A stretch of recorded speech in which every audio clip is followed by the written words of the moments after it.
మీడియాలో తెలియని వ్యక్తులతో చాట్ చేసేవారు తస్మాత్ జాగ్రత్త. డెఫినెట్గా ఈ వార్తను చివరి వరకు చూడండి. సోషల్ మీడియా పరిచయాలు, డేటింగ్ యాప్లో పరిచయాలు, బంగారం, బుజ్జి, కన్నా, నాన్న అనగానే ఇవన్నీ పాపం నిజంగానే వాడు నా మీద ప్రేమ చూపిస్తున్నాడని చెప్పి పాపం అమ్మాయి ఎక్కువైనటువంటి అమ్మాయిలు మోసపోతున్నారు. అమ్మాయిలు కూడా మోసగిస్తున్నారు.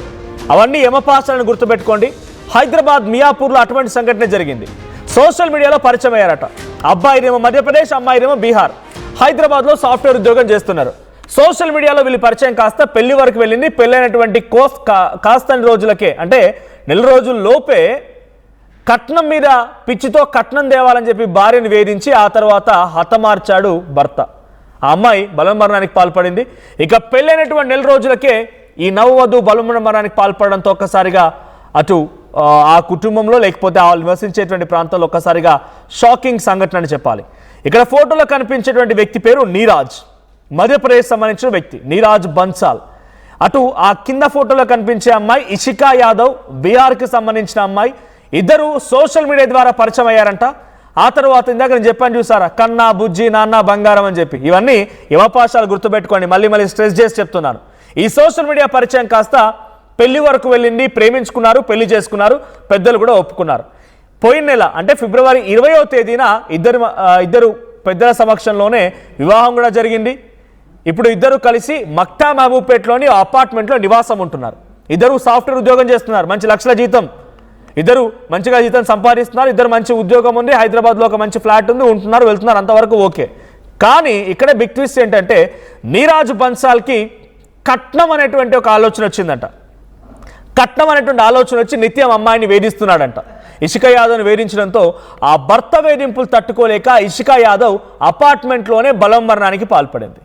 సో సోషల్ మీడియా పరిచయాలు, డేటింగ్ యాప్లో పరిచయాలు ఎంత ప్రమాదమో, వాళ్ళు మాట్లాడేటువంటి ఆ ముద్దు మాటలు, బంగారం, బుజ్జి, కన్నా, నాన్న ఇటువంటి పదాలంటే ప్రతి మీ పాలిట అది అబ్బాయికైనా అమ్మాయికైనా యమపాశంలా మారుతూ ఉంటుంది. ఇప్పుడు ఈ సంఘటనకు సంబంధించి ఇంకో సీక్వెల్ కూడా చెప్పాలనుకుంటున్నాను నేను. రీసెంట్గా మనం ఏపీలో చూసాం, విజయవాడలో సంఘటన జరిగింది. అక్కడ జరిగిన సంఘటనలో ఒక నేవీ ఆఫీసర్ అండ్ ఒక అమ్మాయి, ఇద్దరు మౌనిక అనే అమ్మాయి, ఆ మౌనిక అనే అమ్మాయిని చాలా దారుణంగా హతమార్చాడు. వైజాగ్లో జరిగింది సంఘటన. సో రవీంద్ర అనేటువంటి ఆ నేవీ ఆఫీసర్కి ఆ అమ్మాయికి మౌనికకి ఇద్దరికి మధ్య డేటింగ్ యాప్లో పరిచయం అయిందట. డేటింగ్ యాప్లో పరిచయం అయింది. ఆ డేటింగ్ యాప్ పరిచయం కాస్త కొద్ది రోజుల వరకు ట్రావెల్ చేశారు. రవీంద్ర వేరే ఒక అమ్మాయిని పెళ్లి చేసుకున్నాడు. సో ఈ గ్యాప్లో మౌనిక రెగ్యులర్గా టచ్లో ఉంది, ఫోన్ మాట్లాడుతోంది. అటు భార్య పుట్టింటికి డెలివరీ కోసం వెళ్ళిన నేపథ్యంలో రవీంద్ర ఆ అమ్మాయిని ఫ్లాట్కి పిలిపించి ఆ అమ్మాయిని చాలా దారుణంగా హతమార్చి ముక్కలుగా చేసి కవర్లో పెట్టేసి ఫ్రిడ్జ్లో పెట్టాడు. ఇంకోటి కొన్ని శరీర భాగాల్ని కాల్చేశాడు. ఎంత దుర్మార్గం చూడండి. అందుకే డేటింగ్ యాప్లు, సోషల్ మీడియాలో ముక్కు మొహం తెలియటువంటి పరిచయమైన వ్యక్తులకు కనుక మీరు మెసేజ్లు పెట్టారంటే మీ ప్రాణాలు పోయినట్టే. ఈ వరుస సంఘటనలు కూడా అన్నిటికీ ఉదాహరణలుగా ఉన్నాయి. సో ఇక్కడ నీరాజ్ బన్సాల్, ఆ తర్వాత ఇషికా యాదవ్ ఇద్దరు కూడా ఐటీ ఉద్యోగులు, సాఫ్ట్వేర్ ఉద్యోగం చేస్తున్నారు. ఒకరు మధ్యప్రదేశ్, ఇంకొకరు బీహార్. సోషల్ మీడియా ఇద్దరిని కలిపింది, ప్రేమించుకున్నారు, పెళ్లి చేసుకున్నారు, అంతవరకు బాగానే ఉంది. కానీ కట్నం కోసమని వేధించి ఆ అమ్మాయిని టార్చర్ చేయడంతో ఇప్పుడు ఆ అమ్మాయి బలవన్మరణానికి పాల్పడింది. కేవలం కట్నమే కారణంగా ఉందా, ఇంకేదైనా కారణాలు తెలుసుకుందాం. మా ప్రతినిధి నిర్మల సిద్ధంగా ఉన్నారు లైవ్లో. నిర్మల, ఏంటి వరుస సంఘటనలు బయటపడుతున్నాయి? సోషల్ మీడియా డేటింగ్ యాప్ ద్వారా పరిచయం అవ్వడం, పెళ్లి చేసుకోవడం, లేదా పరిచయం కాస్త వివాహితర సంబంధాన్ని దారితీయడం, ఆ తర్వాత అమ్మాయిని హతమార్చడం. ఇప్పుడు కూడా ఇదే మాదిరిగా జరిగింది. మధ్యప్రదేశ్ అండ్ బీహార్ అమ్మాయి సోషల్ మీడియాలో పరిచయం పెంచుకున్నారు, హైదరాబాద్లో ఉద్యోగం చేస్తున్నారు, పెళ్లి చేసుకున్నారు.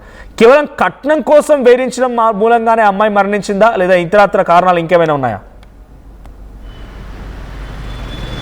ఎస్ మనోజ్, ఇక్కడ మాత్రము ఖచ్చితంగా కూడా మియాపూర్లో జరిగినటువంటి ఈ ఘటన మాత్రము కట్నం వేధింపుల ద్వారానే ఆ అమ్మాయి మాత్రం నిషిక అయితే బలవన్మరణానికి పాల్పడ్డట్టుగా కూడా నిషిక పేరెంట్స్, తల్లిదండ్రులు కూడా పోలీసులకు ఫిర్యాదు కూడా అలాగే చేసినట్టుగా తెలుస్తూ ఉంది. ఎందుకంటే గతంలో వీళ్ళు ఎక్కడైతే సోషల్ మీడియాలో వాళ్ళు పరిచయం ఏర్పడ్డ తర్వాత కూడా 2020లో పరిచయం ఏర్పడినప్పటికీ ఆ తర్వాత ఇంట్లో పెద్దవాళ్ళను ఒప్పించడానికి నిషిక చాలా ఇబ్బందులు పడ్డట్టుగా కూడా తెలుస్తూ ఉంది.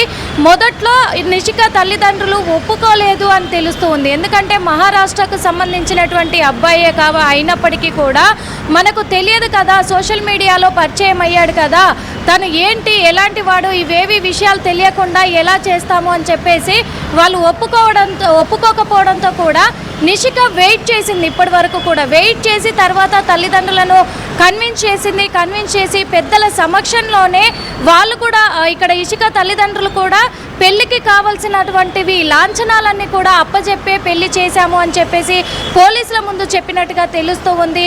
అయినప్పటికీ కూడా ఇక్కడ హైదరాబాద్లో వాళ్ళిద్దరూ సాఫ్ట్వేర్ ఉద్యోగులుగా పనిచేస్తున్నప్పటికీ కూడా ఇక్కడ ఇతనికి మాత్రము నిషిక భర్తకు మాత్రము ఇంకా సరిపోలేదు వాళ్ళు ఇచ్చిన లాంఛనాలు అని చెప్పేసి అదనపు కట్నం కోసము ప్రతి క్షణం కూడా తనను వేధిస్తున్నట్టుగా తెలుస్తూ ఉంది. అదేవిధంగా ఇక్కడ నిషిక సాఫ్ట్వేర్ ఎంప్లాయీ అవ్వడంతో కూడా తను ఎవరితో మాట్లాడకూడదు, ఎవరితో తను చాటింగ్ కానీ కాల్స్ కానీ మాట్లాడకూడదు, ఎవరితో కూడా చర్చలు జరపకూడదు, ఆఫీస్లో కూడా ఎవరితో మాట్లాడకూడదు అని ఆంక్షలు కూడా విధించినట్టుగా తెలుస్తూ ఉంది. అది కాస్త ముదిరిపోయి వాళ్ళకు రోజుకి గొడవ పెరుగుతూనే ఉంది. అంటే ఫిబ్రవరి నెలలోనే వాళ్ళు పెళ్లి కూడా చేసుకున్నారు 2026 సంవత్సరంలోనే. మహా అయితే ఒక నెల 15 రోజులు అవుతుంది, 2 నెలలు దగ్గరగా అవుతుంది వాళ్ళు పెళ్లి చేసుకొని.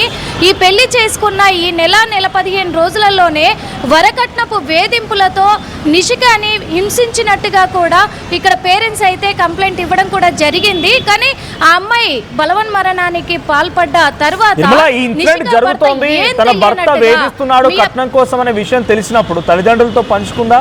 ఏదైనా గొడవలు జరిగినప్పుడు పాటు పేరెంట్స్కి షేర్ చేసుకోవడం కానీ పోలీస్ కంప్లైంట్స్ కానీ ఏమైనా జరిగాయా ఈ నెల రోజుల్లో?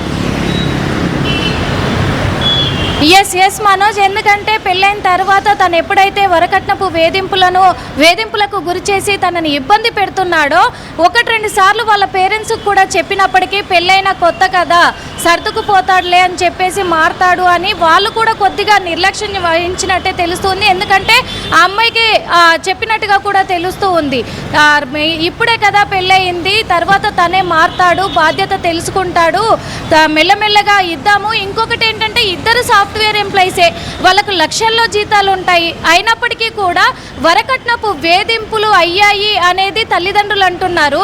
కానీ వర్క్ పరంగా కూడా సాఫ్ట్వేర్ ఎంప్లాయీ అవ్వడంతో కూడా ఇక్కడ నిషిక మీద తను కొద్దిగా అనుమానాలు కూడా వ్యక్తం చేస్తున్నట్టుగా తెలుస్తూ ఉన్నాయి. తనకు ఎక్కువగా కూడా తన మీద అనుమానాలు ఉంటాయి అనేది కూడా తెలుస్తూ ఉంది. ఆ కోణంలోనే మళ్ళీ ఏమీ తెలియనట్టుగానే పోలీసుల దగ్గరికి, మియాపూర్ పోలీసుల దగ్గరికి నిషిక భర్తే వెళ్ళినట్టుగా తెలుస్తుంది. తనే కంప్లైంట్ ఇచ్చాడు. ఆ కంప్లైంట్ను పోలీసులు అయితే నమోదు చేసుకున్నారు. ఇటు నిషిక భర్తను కూడా విచారిస్తూ ఉన్నారు మియాపూర్ పోలీసులు. Manoj, right, thank you. మొత్తంగా హైదరాబాద్ మియాపూర్లో జరిగింది ఈ దారుణ సంఘటన. భర్త వరకట్నం కోసం వేధింపులకు పాల్పడుతున్నాడని చెప్పి భార్య బలవన్మరణానికి పాల్పడింది. ఒక రకంగా లిటరల్లీ రీసెంట్ డేస్ ఇటువంటి సిచ్యువేషన్స్ హ్యాపెనింగ్స్ అన్ని చూస్తున్నప్పుడు, చాలా వార్తలు ఇలాంటి సందర్భాల్లో చెప్తున్నప్పుడు కానీ, చాలామంది సైకాలజిస్టులు గతంలో జరిగిన సంఘటనల పైన ఇంటర్వ్యూలు చేసినప్పుడు కానీ చెప్తున్న అంశం ఏంటంటే క్షణికావేశం ఒకటి, ఇమ్మెచ్యూరిటీ, ఈగో, ఆ తర్వాత ఓవర్ డామినేషన్, భర్తను డామినేట్ చేయాలని భార్య. బికాజ్ ఇద్దరు ఎడ్యుకేషన్ ఉంటే ప్రాబ్లం. ఈ సమస్యలు గతంలో ఎందుకు రాలేదు అంటే వాళ్ళకి అండర్స్టాండింగ్ ఉండేది, మ్యూచువల్గా అండర్స్టాండింగ్లో ఉండేవాళ్ళు, లేకపోతే ఏదైనా సమస్య వచ్చినలా పరిష్కరించుకోవాలనేటువంటి ఒక ఆలోచన ఉండేది. కానీ ఇక్కడ భార్య భర్తల మధ్య ఇప్పుడు ఏమైపోతుందంటే ఈగో. భర్త మాట వింటే అరే నేను డామినేట్ అయిపోతానని చెప్పి భార్య అనుకోవడం, భార్య మాట విందామంటే భార్య మాట నేను వింటానని చెప్పి భర్త అనుకోవడం. ఈ డామినేషన్లు, క్షణికావేశాలు, తర్వాత ఇమ్మెచ్యూరిటీ ఆలోచనలు కూడా ఇటువంటి పరిస్థితి దారితీస్తూ ఉన్నాయి. అది ఎక్కడ స్టార్ట్ అవుతుందంటే వన్స్ కాలేజ్ అయిపోగానే కొత్తగా ఉద్యోగాలకు వెళ్ళాలనే సమయంలో కానీ, లేదా ఉద్యోగంలోకి వెళ్ళిన తర్వాత అయినా కానీ, సో వెంటనే ఏం కావాలి, మంచి లైఫ్ స్టైల్ మొత్తం మారిపోద్ది. ఉద్యోగాలు వెళ్ళిన తర్వాత లైఫ్ స్టైల్ మొత్తం మారిపోద్ది. గతంలో వేసినటువంటి డ్రెస్ వేరు, గతంలో వాడిన ఫోన్లు వాడరు. వన్స్ లైఫ్ స్టైల్ చేంజ్ అయిపోతుంది, ఈఎంఐస్కి అలవాటు అయిపోతూ ఉంటారు, మెచ్యూరిటీ లెవెల్స్ ఉన్నాయనే ఆలోచనతో ఫ్రెండ్స్తో, కొలీగ్స్తో పార్టీస్ అని, లేకపోతే ఈ సోషల్ మీడియా చాటింగ్స్ అని, ఇవన్నీ జరుగుతూ స్టార్ట్ అవుతూ ఉంటాయి. ఆ తర్వాత అంటే జనరల్గా జరిగే తంతుని ఇక్కడ జరిగిందని చెప్పట్లేదు, బట్ ఆ తర్వాత ఏమైపోతుందని అంటే తెలిసి తెలియక ఒక ఊబిలో పడిపోవడం, ఆ ఊబిలో నుంచి బయటకు రాలేక ఆ తర్వాత వాళ్ళ మరణానికి పాల్పడదు. బెట్టింగ్ యాప్స్ గురించి అయినా, అప్పుల ఊబిలో కూరుకోవడమైనా, లేదంటే ప్రేమించి ఇలా పెళ్లి చేసుకునే సంఘటనలైనా, తెలిసి తెలియక ఇంకెవరితో వివాహిత సంబంధం కొనసాగించిన, ఇవన్నీ కారణాలు అవే కదా. ఈగో, ఓవర్ డామినేషన్, ఇమ్మెచ్యూరిటీ, క్షణికావేశాలు, ఇవన్నీ కూడా బలవన్మరణానికి పాల్పడే సంఘటనలు అన్నీ కూడా ఇటువంటి పరిస్థితికి దారితీస్తూ ఉన్నాయి. అటు ప్రేమించాడు, పెళ్లి చేసుకున్నాడు, పెద్దల సమక్షంలో పెళ్లి జరిగింది. ఆ తర్వాత ఆ అమ్మాయిపై అనుమానం వ్యక్తం చేయడం, అమ్మాయి ఎవరితో మాట్లాడొద్దు, ఎవరితో కలవద్దు, ఎవరితో ఫోన్ సరే ఆ కంట్రోల్లో ఉంచాలని ఆలోచన ఉన్నా కూడా మ్యూచువల్గా మాట్లాడుకోవాల్సింది. ఇలా కాదమ్మా అని చెప్పి అమ్మాయికి చెప్పాల్సింది, ఆ అమ్మాయి కూడా ఆ అబ్బాయితో కోఆర్డినేట్ చేసుకోవాల్సింది. కానీ ఈ అనుమానం, ఈగో, ఓవర్ డామినేషన్ కాస్త ఏం చేసింది, అక్కడికి వస్తే ఆ అమ్మాయి చనిపోయే వరకు దారితీసింది.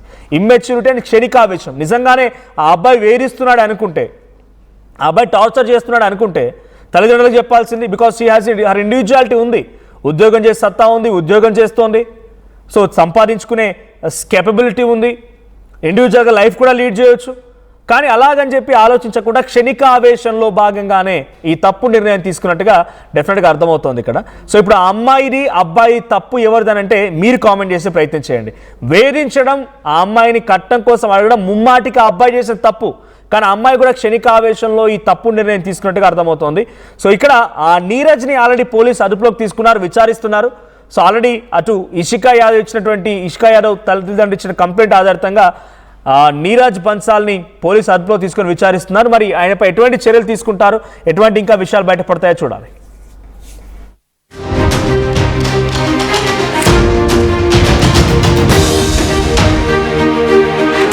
900+ companies, 7.89 lakh per annum average CTC, 100% placements.